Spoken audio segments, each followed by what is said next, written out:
जब वह मुझसे मदद मांगेगा तभी मैं उसकी मदद करूँगा। इसको इंग्लिश में ट्रांसलेट करते हैं। जब वह मुझसे मदद मांगेगा सिंपल फ्यूचर है। चलिए बनाते हैं। Van he will ask for help from me. Ask for का मतलब होता है मांगना, ये एक फ्रेज़ है, इसका मतलब होता है मांगना। Van he will ask for help from मी, जब वह मुझसे मदद मांगेगा। आगे बनाते हैं। तभी मैं उसकी मदद करूँगा। तभी मैं मतलब then only I will help him. तो ये पूरा बन गया। When he will ask for help from me then only I will help him. अब आपको बताना है क्या ये सेंटेंस सही बना। ये सेंटेंस हमने गलत ट्रांसलेट किया है।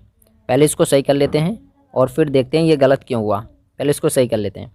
तो एक रूल है WHEN वैन, वैन के बाद वाला जो क्लोज होता है हमेशा सिंपल प्रेजेंट में हम लिखते हैं, चाहे इसकी हिंदी सिंपल फ्यूचर में ही क्यों ना हो। जैसे जब वे मुझसे मदद मांगेगा तो आपको लगेगा ये तो सिंपल फ्यूचर में है, तो हम सिंपल फ्यूचर में बनाएंगे। तो ये कोई रूल नहीं है। तो वैन के बाद वाला मतलब वैन के बाद जो सेंटेंस आएगा उसको हम सिंपल प्रेजेंट में बनाएंगे। चलिए बनाते हैं। वैन ही आस्क, मतलब आस्क में ऐसे लग जाएगा, फॉर हेल्प फ्रॉम मी बन गया। Then only I will help him बन गया। तो अब बनाते हैं, पूरा ये बन गया है sentence. When he ask for help from me then only I will help him. तो ये बन गई इसकी इंग्लिश। अब बताना है आपको क्या अभी भी ये सही है, अभी भी ये गलत है। अब आप बोलेंगे अभी तो आपने बताया कि वैन के बाद सिंपल प्रेजेंट पे बनाएंगे, अब ये गलत हो गया। तो एक रूल और है, कभी भी जब हम वैन का यूज करते हैं तो उसी सेम सेंटेंस में देन का यूज कभी नहीं होता, ये भी एक रूल है। तब इसको भी सही कर लेते हैं। Van he ask for help from me I will help him. तो ये पूरा सेंटेंस बन गया। अब राइट है। देन ओनली हम नहीं लगाएंगे क्योंकि देन का यूज होगा नहीं, और फ्रॉम मी जो है इसके बाद हमने कॉमा लगा दिया तो इसने देन का काम कर दिया। तो राइट सेंटेंस हुआ van he ask for help from me I will help him, ये वाला राइट है। एक सेंटेंस और लेते हैं। जब वह आपसे मिलेगा तब वह आपको राजेश के बारे में बताएगा। जब वह आपसे मिलेगा, आपको लग रहा है ये सिंपल फ्यूचर है, नहीं सिंपल प्रेजेंट में बनाना है। When he meets you he will tell you about Rajesh. यही rule same as soon as इसके साथ भी फॉलो होता है। सेंटेंस लेते हैं। जैसे ही मैं आपको बुलाऊंगा आप आ जाना। तो कैसे बनाओगे, as soon as I will call you you come, ऐसे बनाओगे, गलत। एज सुन एज के बाद कभी भी हम सिंपल फ्यूचर में नहीं बनाएंगे, सिंपल प्रेजेंट में बनाएंगे। बेशक हिंदी में सेंस दे रहा है, सेंस को मत देखो आप। तो ये सिंपल प्रेजेंट में बनाओ। As soon as I call you you come, ये भी सिंपल प्रेजेंट में बनेगा और आगे वाला भी सिंपल प्रेजेंट में ही बनेगा। एक एग्जांपल और लेते हैं। जैसे ही वह मुझे पैसे देगा तुम फ़ोटो खींच लेना। अब जैसे ही वो मुझे पैसे देगा सिंपल फ्यूचर में लग रहा है, नहीं, लेकिन सिंपल प्रेजेंट में बनाना है। As soon as he gives, give में लगेगा S, he gives me money you click picture. तो ये पूरा बन गया। As soon as he gives me money you click picture, ये वाला राइट है। ये दो सेंटेंस आपके लिए हैं, आपको बनानी है इनकी इंग्लिश और कमेंट में लिख के बताना है। अब हम बढ़ते हैं रूल नंबर 6 की तरफ। आपके सामने एक ये सेंटेंस है, मुझे आने में देर हो गई क्योंकि मैं अच्छा था। कैसे बनाओगे आप इसकी इंग्लिश, पहले बनाइए मुझे आने में देर हो गई, सिंपल पास्ट में है, सिंपल पास्ट में बनाइए। आई केम लेट, मतलब मुझे देर हो गई या मुझे आने में देर होगी, बात तो एक ही है, या मैं लेट हो गया आने में। क्योंकि के लिए मैं यहाँ डैश छोड़ दे रहा हूँ। मैं अच्छा था, आई वॉज वेल। डैश में क्या आएगा क्योंकि के लिए, since, hence, for, as, so या therefore, that is reason. मैं लेट आया क्योंकि मैं अच्छा था, तो क्योंकि के लिए आप इसमें क्या भरोगे, सिंस, हैंस। आपके पास सिर्फ 2 सेकेंड है, आपको बताना है इसमें क्या आएगा।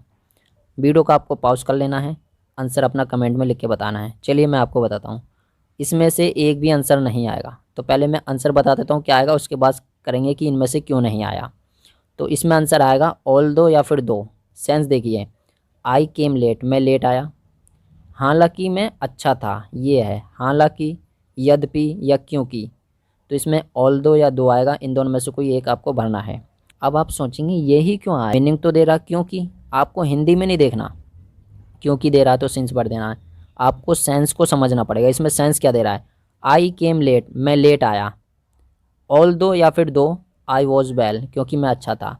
तो ये काम क्या हुआ, ये ऑपोजिट काम हुआ, मतलब काम इसमें ऑपोजिट हो रहा है। मैं लेट भी आया और मैं अच्छा भी था। अगर ये ऐसे होता मैं लेट आया क्योंकि मैं बीमार था, अगर इसमें होता बीमार, तब हम इसमें भरते सिंस या फॉर। अगर ये ऐसे होता आई केम लेट, डैश छोड़ दिया मैंने, आई वॉज अनवेल, क्योंकि मैं अच्छा नहीं था।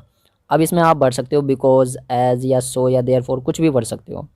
क्योंकि मैं बीमार था इसलिए मुझे आने में देर हो गई, लेकिन मैं बीमार ही नहीं था और मैं लेट भी आया, हालांकि मैं अच्छा था। यही तो सेंस दे रहा है, मैं अच्छा था फिर भी लेट आया। तो इसलिए हम ऑल दो या दो का यूज करते हैं। एक एग्जांपल और लेते हैं। क्योंकि आपने पढ़ाई की इसलिए फेल हो गए। अब ये क्या हुआ, आपने पढ़ाई भी की और फेल भी हो गए, तो ये ऑपोजिट सेंस निकल रहा है। तो आपको समझ ही जाना है कि इसमें क्या आएगा, ऑल्दो या फिर दो you studied that's why failed. तो ये पूरा बन गया, although you studied that's why failed. मैंने ये पेन 10 रुपये का लिया है, या फिर मैंने ये पेन 10 रुपये का ख़रीदा है, या फिर मैंने ये पेन 10 रुपये में लिया है। कहने के तरीके अलग हैं लेकिन सेंस तो सेम ही दे रहा है। कैसे बनाओगे आप इसको इंग्लिश में, चलिए इसकी इंग्लिश बनाते हैं। I have bought this pain in 10 rupees या फिर आई have bought this pain of 10 rupees, कौन सा वाला राइट है? दोनों ही गलत हैं, कोई सा भी सही नहीं है। तो पहले इसको सही कर लेते हैं। I have bought this pen for 10 rupees, ये वाला राइट है। अब आप सोचेंगे मैं आ रहा है या का आ रहा है, तो मैं के लिए इन लगाते हैं, का के लिए ऑफ लगाते हैं। फोर कैसे आ गया यहाँ, कुछ समझ नहीं आया। फोर यहाँ पर इसलिए आया क्योंकि हम जब पैसे से कोई चीज़ खरीदते हैं ना तो हम फोर का यूज करते हैं। एक एग्जाम्पल और लेते हैं, उसने ये लैपटॉप 40,000 का ख़रीदा या 40,000 में ख़रीदा, एक ही बात है। चलिए बनाइए, ही हैज़ बॉट या he has purchased this laptop for 40,000, ये वाला राइट है। इन या ऑफ मत लगा देना, ये प्रीपोजिशन मिस्टेक थी जो आपको पता होनी चाहिए। एक सेंटेंस और बताता हूँ, ये FOR से रिलेटेड नहीं है, ये अलग है। बनाते हैं, मैं भी उसके घर नहीं गया। कैसे बनाओगे आप, सिंपल पास्ट का है, negative. I didn't also go to his house या गो टू हिज होम, ऐसे बनाओगे आप। तो पहली बात तो अगर मैं होम लिखता हूँ तो आप सोचेंगे TO टू क्यों लगाया, क्योंकि होम से पहले टू नहीं लगाते। तो देखिए होम से पहले टू नहीं है, होम से पहले हिज है, हिज से पहले टू है। इस चीज़ को आपको समझना है। दूसरी चीज़, अब आप सोचेंगे इसमें मिस्टेक क्या है। बिल्कुल ठीक है, मैं भी उसके घर नहीं गया, I didn't also go to his home, या फिर डिडंट को हमने शॉर्ट फॉर्म में लिख दिया, ये मिस्टेक है क्या? डिड नॉट लिखें, नहीं ये मिस्टेक नहीं है। इसमें हमें ऑल्सो का यूज़ नहीं करना, क्योंकि ऑल्सो का यूज़ 99.99% नेगेटिव सेंटेंस में नहीं होता है। किसका यूज करेंगे, तो पहले इसको हम सही कर लेते हैं। I didn't go to his home either, either का यूज करेंगे, वो भी लास्ट में। एक सेंटेंस और लेते हैं, मैं भी उसके घर गया। कैसे बनाओगे, I also went to his house, ऐसे बनाओगे, गलत है। अब आप सोचेंगे ये तो पॉजिटिव है, नेगेटिव थोड़ी है, तो ऑल्सो का यूज किया, अब गलत क्यों हो गया? तो ऑल्सो का एक रूल और है, हेल्पिंग वर्ब के बाद यूज होता है, मेन वर्ब से पहले यूज होता है। अब इसमें हेल्पिंग वर्ब तो है ही नहीं, तो इसलिए ऑल्सो का यूज नहीं करेंगे। तो किसका यूज करेंगे, देखिए I went to his home as well का यूज करेंगे। TOO इसका यूज कर लीजिए, I went to his home too, या फिर I went to his house as well. House का यूज करें, होम का यूज करें, उस पर हम डिस्कस नहीं करेंगे कि क्या डिफरेंस होता है हाउस या होम में। कभी वीडियो आएगी तब मैं उस वीडियो में बता दूंगा। अब आपका क्वेश्चन है उसमें आइदर ही क्यों आया, I didn't go to his home either, यहाँ क्या एज वेल का यूज नहीं करते? आइदर जो ये है ना, ये हमेशा नेगेटिव सेंटेंस में आता है, और ये वाला नेगेटिव था, इसलिए हमने इसमें आइदर का यूज किया। नेक्स्ट रूल की तरफ बढ़ते हैं। ये सेंटेंस आपके सामने है, वह मुझसे मिला, मैं भी उससे मिला। कैसे बनाओगे, वह मुझसे मिला सिंपल पास्ट में, ही मैट मी, मैं भी उससे मिला, आई मैट हिम एज वेल, या फिर आई मैट हिम टू। ऑल्सो का यूज क्यों नहीं करेंगे, क्योंकि मैंने आपको बता दिया हेल्पिंग वर्ब के बाद होता है इसका यूज, है ना। जैसे आई है, आई के बाद तो हेल्पिंग वर्ब है ही नहीं, मेन वर्ब है, इसी लास्ट में हमने एज वेल या TOO इसका यूज कर लिया, ऑल्सो का यूज नहीं होगा। तो वह मुझसे मिला, मैं भी उससे मिला, ही मैट मी, आई मैट हिम एज वेल। क्या ये सेंटेंस सही है? अब आप सोचेंगे ये तो 101% राइट है, कुछ मिस्टेक है ही नहीं, क्योंकि जब हम स्टार्टिंग में इंग्लिश सीखते हैं तो उस तरीके से हम सोचते हैं ये सही है। जैसे आपका इंग्लिश का लेवल बढ़ते जाएगा तब आपको पता लगेगा आगे जाके ये सेंटेंस गलत है। जो फॉरेनर, जो नेटिव स्पीकर होते हैं वो इसको ऐसे नहीं बोलते, तो इसको पहले सही कर लेते हैं। वह मुझसे मिला, ये तो सेम रहेगा, ही मैट मी। उसके बाद आपको लगा देना है SO सो। उसके बाद देखिए मैं भी उससे मिला, ये कौन सा है, सिंपल पास्ट है, और सिंपल पास्ट में हेल्पिंग वर्ब क्या होती है, डिड। तो आपको सो के बाद डिड लगा देना है, मैं के लिए आई लगा देना है, बस। तो ये पूरा बन गया, ही mat me so did I. अब आप सोचेंगे डिड क्यों लगा यहाँ, SO सो क्यों लगा, कुछ समझ नहीं आया है। तो देखिए ही मैट मी ये तो सेम रहेगा, SO सो ये कंपलसरी है। सिंपल पास्ट में जो हेल्पिंग वर्ब होती है उसमें डिड होती है। अब ये सेंस क्या दे रहा है, ये सेंस दे रहा है वह मुझसे मिला, मैं भी, बस इतना, वह मुझसे मिला और आगे मैं भी। तो मैं भी, अब ये मैं दोबारा नहीं बोलूँगा, मैं भी उससे मिला, ये मैं दोबारा नहीं बोलूँगा, वह मुझसे मिला, मैं भी, बस इतना। मैं भी के लिए जो सेंस आया वो आया, सो डिड आई। एक एग्जांपल और लेते हैं, दीपक मेरी मदद करता है, मैं भी उसकी मदद करता हूँ। तो उसकी मदद करता हूँ अगर मैं यह ना भी बोलूँगा, मैं इतना बोलूँगा ना, दीपक मेरी मदद करता है, मैं भी। तो इसके लिए कैसे बनाएंगे आप उसको, Deepak helps me, I help him as well, ऐसे बनाओगे? नहीं, ऐसे मत बनाना, दीपक हेल्प्स मी, इतना बनेगा। उसके बाद आपको लिख देना है SO सो। और सिंपल प्रेजेंट में हेल्पिंग वर्ब क्या होती है, डू डज, तो इसमें डू आएगा, क्योंकि आई हमारा सब्जेक्ट है, मैं भी उसकी मदद करता हूँ, इसलिए इसमें आई हमारा सब्जेक्ट है तो आई आ गया। Deepak helps me so do I. अब आप सोचेंगे भी के लिए एज वेल या ऑल्सो, ये तो कुछ आ ही नहीं रहा, ये कुछ भी नहीं आएगा इसमें। तो सो उसके बाद आपको हेल्पिंग वर्ब लगा देनी है जिस टेंस में है, यानी कि सिंपल पास्ट में तो डिड आ जाएगा, सिंपल प्रेजेंट में तो डू या डज आ जाएगा, वो तो सब्जेक्ट के अनुसार आएगा, ये तो आपको पता ही है। तो राइट क्या है हमारा, दीपक हेल्प्स मी सो डू आई, ये वाला राइट है। एक एग्जांपल और लेते हैं, वो स्कूल आ पाया मैं भी, इतना ही बनाएंगे, वो स्कूल आ पाया और मैं भी आ पाया। आ पाया को मैं दोबारा बोलूँ ना बोलूँ उससे कोई फ़र्क नहीं है, बनाते हैं वो स्कूल आ पाया या फिर वो स्कूल आ सका, he could come to school. उसके बाद आपको लगा देना है एस ओ सो। अब देखिए कुड है इसमें तो हमें कुड ही लिखना पड़ेगा, मैं के लिए आई लगा दीजिए, तो ये पूरा बन गया he could come to school so could आए। कुड क्यों आया, क्योंकि ये कुड से ही बना, क्योंकि मैं भी आ पाया तो पाए के लिए कुड का यूज करेंगे हम। अब एक एग्जांपल आपके लिए है, मैंने खाना खाया आपने भी, इसकी इंग्लिश आपको बनानी है और कमेंट में जल्दी से लिख के बता देना है। वह मुझे ऐसे पढ़ा रहे थे जैसे कि मैं उनका विद्यार्थी हूँ, या फिर वह मुझे ऐसे पढ़ा रहे थे मानो कि मैं उनका विद्यार्थी हूँ। कैसे बनाओगे, चलिए ट्रांसलेट करते हैं। ही वॉज टीचिंग मी, वह मुझे पढ़ा रहे थे, क्योंकि सारे हैं तो उनको हम रिस्पेक्ट देंगे, ऐसे थोड़ी बोलेंगे वह मुझे पढ़ा रहा था, रिस्पेक्ट देंगे तो ही यूज़ होगा, ये मत समझना ज़्यादा है। वह मुझे ऐसे पढ़ा रहे थे, वह मुझे पढ़ा रहे थे, पहले आप इसको बना लो, ही वॉज टीचिंग मी, जैसे कि या फिर मानो कि, एज़ इफ़ मैं उनका विद्यार्थी हूँ, आई एम हिज स्टूडेंट। तो ये पूरा बन गया he was teaching me as if I am his student. अब क्या ये सही बना, गलत है। अब आप सोचेंगे इसमें क्या गलत है, ये तो 100% राइट है, इसमें तो कुछ मिस्टेक हो ही नहीं सकती, कुछ समझ नहीं आया क्या है। फिर आप थोड़ा सा दिमाग लगाएंगे तो आप सोचेंगे कि अच्छा ही वॉज टीचिंग मी यानी कि पास्ट कंटिन्यू आ रहा है तो इसलिए एज इफ़ यानी कि आई के बाद जो एम आया, एम को मैं वॉज कर देता हूँ क्योंकि पहला वाला पास्ट में है तो आगे वाला भी पास्ट में जाएगा, तो राइट हो गया he was teaching me as if I was his student.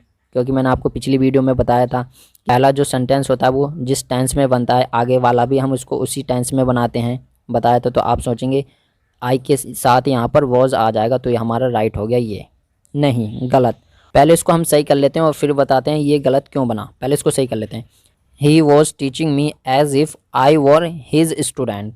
अब आप सोचेंगे आई के साथ वर क्यों आया, कुछ समझ नहीं आया, तो पहले इसको देख लेते हैं यहाँ वर क्यों आया और ऊपर वाला जो था वो गलत क्यों था। तो वर इसलिए आया, वह मुझे ऐसे पढ़ा रहे थे, वह मुझे पढ़ा रहे थे जैसे कि मैं उनका विद्यार्थी हूँ, तो ये तो पहले वाला तो सेम ऐसे ही रहेगा जैसे हमने पहले बनाता है। He was teaching me as if, ये यहाँ तक बिल्कुल राइट है। आई भी लगा दोगे, आई के बाद क्या आएगा वर, हिज स्टूडेंट। अब आप सोचेंगे वर क्यों आया, यहाँ पर वर इसलिए आया क्योंकि मैं उनका स्टूडेंट नहीं हूँ, पहली बात तो ये है। अब आप सोचेंगे ये कोई लॉजिक थोड़ी है, ये लॉजिक है, समझिए इस चीज़ को। वह मुझे ऐसे पढ़ा रहे थे मानो कि मैं उनका विद्यार्थी हूँ, पहली बात मैं उनका विद्यार्थी नहीं हूँ, ठीक है, और हो सकता है कि मैं फ्यूचर में हो जाऊँ, इसलिए यहाँ पर वर आया। मैं उनका विद्यार्थी नहीं हूँ लेकिन हो सकता है फ्यूचर में हो जाऊँ, ये भी तो हो सकता है, तो इसलिए यहाँ पर वर आया। एक एग्जाम्पल और देता हूँ उससे आपको और क्लियर होगा। काश मैं अमीर होता, कैसे बनाओगे, I wish I were rich. तो यहाँ पर वर क्यों आया, क्योंकि मैं अमीर नहीं हूँ अभी, लेकिन हो सकता है फ्यूचर में हो जाऊँ, ये भी तो हो सकता है, पॉसिबिलिटी है ना इस चीज़ की, तो इसलिए हम आई के साथ वर का यूज कर सकते हैं क्योंकि हम पॉसिबिलिटी को देख सकते हैं कि हाँ मैं अमीर हो सकता हूँ। एक एग्जाम्पल और देता हूँ, वह मुझसे ऐसे बात करता है जैसे कि वह मेरा बॉस हो। चलिए बनाते हैं, he talks to me as if he is my boss. गलत है, इसकी जगह क्या आएगा, वर आएगा, वॉज नहीं आएगा, ये भी आपको ध्यान रखना है। ही के साथ आप तो सोचते हैं वॉज ही का यूज होता है ना, वॉज नहीं आएगा, यहाँ वर आएगा। एक बार और रिपीट कर रहा हूँ, he talks to me as if he were my boss. अब आप सोचेंगे यहाँ वर कोई सेंस नहीं दे रहा, सेंस को नहीं देखना आपको। वह मुझसे ऐसे बात करता है जैसे कि वह मेरा बॉस हो, यानी कि वह मेरा बॉस नहीं है लेकिन हो सकता है फ्यूचर में हो जाए, मैं उसकी कंपनी में जाऊँ मान लो अगर जॉब के लिए, तो हो सकता है वह मेरा बॉस हो जाए। एक एग्जांपल और लेते हैं, वह ऐसे चलता है जैसे कि ये धरती उसी की हो। He walks as if the earth belongs to him. तो यहाँ पर मिस्टेक है, बिलोंग्स नहीं आएगा क्योंकि पहले देखिए सिंपल प्रेजेंट में, अब आप सोचेंगे आगे भी तो सिंपल प्रेजेंट में होना चाहिए, तो यहाँ बिलोंग्स का बिलोंग्ड हो जाएगा, यानी कि सेकंड फॉर्म में हम कन्वर्ट कर देंगे क्योंकि यहाँ पर इज़ या वॉज तो है नहीं जो हम वर्ब में बना देंगे, तो बिलोंग को क्या कर देंगे हम सेकंड फॉर्म में कन्वर्ट कर देंगे, बिलोंग्ड बना देंगे। He walks as if the earth belong to him. क्यों, वैसे चलता है जैसे कि ये धरती उसी की हो। वह सोचता है ऐसे, धरती है ही नहीं, हो सकता है फ्यूचर में हो जाए, लेकिन ये तो पॉसिबिलिटी है ना। अब आप सोचेंगे धरती थोड़ी उसकी हो जाएगी, लेकिन ये सेंटेंस जो है ये ऐसे बनता है। बहुत बार कॉम्पिटिटिव एग्जाम में भी आया ये। अब एक एग्जाम्पल आपके लिए है, तुम मुझसे ऐसे बात कर रहे हो जैसे कि मैं तुम्हारा दुश्मन हूँ। अब हो सकता है मैं फ्यूचर में हो जाऊँ, तो अब आपको इसकी इंग्लिश बना के कमेंट में लिख के बताना है। कॉम्पिटिटिव एग्जाम में एक क्वेश्चन पूछा जाता है किससे रिलेटेड, वैन से रिलेटेड। आपके सामने एक सेंटेंस है, जब उसने दरवाज़ा खोला तब मैं घर में घुसा। कैसे बनाओगे, पहले बनाइए तब मैं घर में घुसा, तब के लिए देन का यूज मत करना, क्योंकि और ये मैंने आपको ऑलरेडी बता दिया, जब वैन आएगा तो हम देन का यूज नहीं करेंगे। तो पहले आप बनाइए मैं घर में घुसा। आई एंटर्ड द हाउस, जब उसने दरवाज़ा खोला। When he opened the door, तो ये पूरा बन गया I entered the house when he opened the door. क्या ये आपने सही बनाया? अब आप इसमें ना मिस्टेक निकालेंगे, तो आपको बता दूं ये सही है, बिल्कुल 100% राइट है ये, इसमें कुछ भी मिस्टेक नहीं है। नेक्स्ट एग्जांपल बताता हूँ। जब मैं सो गया तब भूकंप आया, तो तब के लिए ध्यान मत लगाना, भूकंप आया पहले आप इसको बनाइए। द अर्थक्वेक केम, जब मैं सो गया। When I slept. अब क्या ये सही है? ये वाला गलत है। अब आप सोचेंगे ये गलत क्यों है, ऊपर वाला तो सही है, ये भी तो सही होना चाहिए। तो पहले इसको हम सही कर लेते हैं और फिर मैं बताऊंगा ये गलत क्यों था। तो ये सही होगा, the earthquake came when I had slept. अब आप सोचेंगे यहाँ हैड क्यों आया, ये मतलब पास्ट परफेक्ट में बन गया। जी हाँ, ये पास्ट परफेक्ट में बनेगा, पहले बनेगा सिंपल पास्ट में, फिर उसके बाद बनेगा पास्ट परफेक्ट में। अब ये ऐसा क्यों हुआ, देखिए ये जो काम है एक दूसरे पर निर्भर नहीं है। मतलब अगर मैं सोता तो क्या भूकंप नहीं आता, तब भी आता ना, तो ये एक दूसरे पर निर्भर थोड़ी हैं। और ऊपर वाले सेंटेंस में देखिए वो जो काम थे एक दूसरे पर निर्भर थे, यानी कि जब उसने दरवाज़ा खोला तब मैं घुसा, ना दरवाज़ा वह खोलता और ना मैं घुस पाता, तो वे एक दूसरे पर निर्भर थे। और यहाँ पर अगर मैं नहीं सोता तब भी भूकंप आ जाता, तो इसलिए हम इसको पास्ट परफेक्ट में बनाएंगे। कब? वैन के बाद वाला, वैन आई हैड स्लेप्ट। इससे रिलेटेड क्वेश्चन आता है एग्जाम में, मतलब जब भी एक दूसरे पर कोई काम निर्भर हों तो हम सिंपल पास्ट का यूज करेंगे, ठीक है। लेकिन जब एक दूसरे पर निर्भर नहीं है तो पहले हम सिंपल पास्ट में बनाएंगे, उसके बाद वाला पास्ट परफेक्ट में बनाएंगे। वीडियो में मैंने आपको बहुत सारे रूल बताए हैं और आपने बहुत कुछ नया सीखा होगा। अगर आपका कोई भी डाउट है तो कमेंट करके पूछ सकते हैं, नेक्स्ट वीडियो में मैं आपका डाउट क्लियर कर दूंगा। तो मिलते हैं किसी नेक्स्ट वीडियो में अच्छे टॉपिक के साथ। ये पार्ट 2 है, अगर हो सकता है तो मैं इसका पार्ट 3 भी लेके आऊँगा, 4th भी लाऊंगा। जब तक के लिए आप प्रैक्टिस करते रहिए, दोस्तों को भी बताइए। तो मिलते हैं नेक्स्ट वीडियो में।